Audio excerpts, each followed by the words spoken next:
ఈ నాగవల్లి ఆ Jailer భైరవిని foreign ట్రిప్‌కి పంపించేసింది.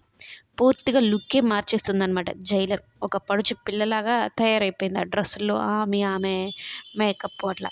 అయితే ఫోన్ చేసి చెప్తుంది, "మేడం మొత్తం సిద్ధం చేశాను. మీరు అనుకున్న విధంగానే మీరు వెళ్ళండి అక్కడికి. కావేరిని ఈరోజు చంపేసేయండి" అని.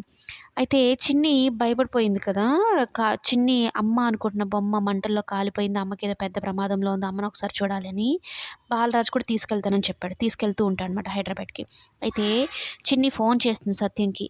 హైదరాబాద్‌కి వచ్చేసాం మామయ్య ఇంకా కాసేపట్లో అమ్మని చూస్తాము అని. అయితే సరళకి నచ్చదు. కావేరిని తీసుకురావడానికి లేదు.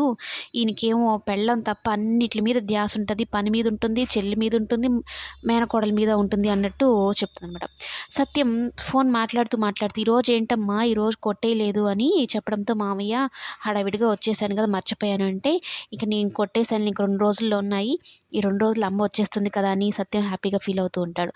"అవును మావయ్య అమ్మని చూస్తాను, అమ్మని కాపాడుకుంటాను" అంటూ చిన్ని సత్యంకి చెప్తూ ఉంటే సత్యం చాలా హ్యాపీగా ఫీల్ అవుతాడు.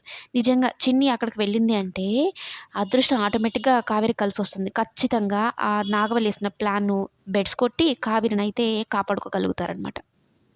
అందులోనూ కొండంత ధైర్యంగా ఇప్పుడు బాలరాజు చిన్నికి అండగా వెళ్తున్నాడు. ఇంక ఎందుకు కాపాడుకోరు? ఖచ్చితంగా కాపాడుతారు. దేవాకైతే ఇది పెద్ద ట్విస్ట్ అవుతుంది. నాగవల్లికి, అటు దేవాకి ఇద్దరికీ.